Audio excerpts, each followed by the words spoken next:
All right, guys, how you doing? This is the first installment of So You Want to Be a Offensive Coordinator. So, I've been seeing a lot of guys do the thing about helping guys become better offensive coordinators. So I decided to chime in with my 2 cents on a few quick episodes to help everybody who is a first-time OC, or new OC, or even the old heads like me find something organizational piece. And so where I wanted to start was the run game. Immediately there, and how I select my run game and how it might be helpful to you, formations and things of that nature, I'll let you guys get into on your own. But this is a chart that me and my coaches make yearly about what we plan to do as far as our run game. All right, and it starts here. This is our current plan for the 2023 season. And so the top left hand corner is our number one run, is what we plan to do 40% of the time. The top right hand corner is our number two run, and here for us this year we're just calling it gap schemes this year. And then at the bottom two we have perimeter, and then we have others. And so I'm gonna show you what our game plan is for this year, what we did last year, and then a college version of this. So as we're starting spring football in the off season, I am a heavy inside zone person. It is the play that I can teach in my sleep if I had to do everything by myself.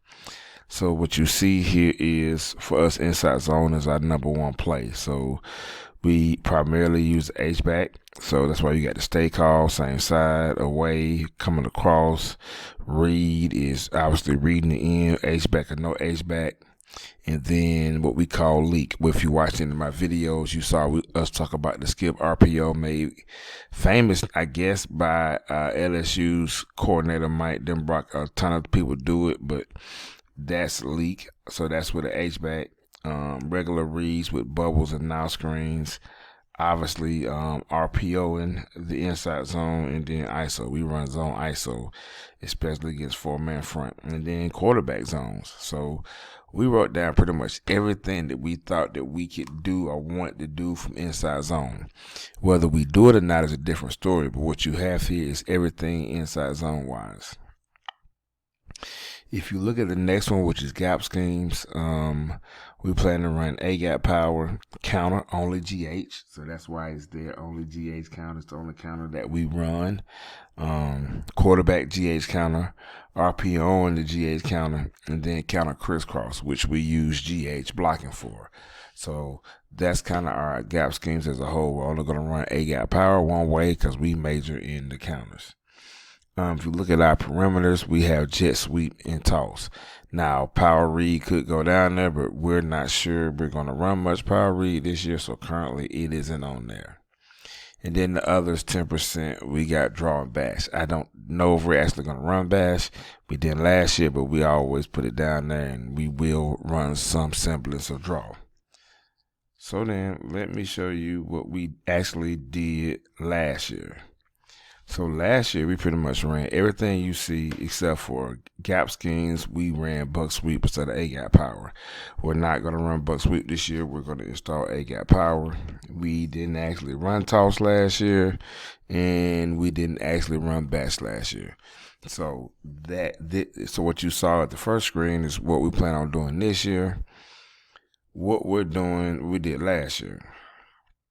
So if you are a first time, second time, or any type of coordinator, OC, to me, this is, or want to be an OC, this is a good thing for you to do. Make this box and then write down everything that you want to do and ask yourself, are you doing too much, or how much transparency, or how much, depth can you go in each run game to get everything out of it? And I think that's important. And then the idea from where this came from, here you see, guys, some similar Baylor run game 2019. Baylor did a clinic presentation on this, and so you can see for them, they ran inside zone. Here's all the ways they can run inside zone. They ran GH and GT counter, which was here. Definitely remember the game was power read, just read, speed option, and then they had different levels of draws.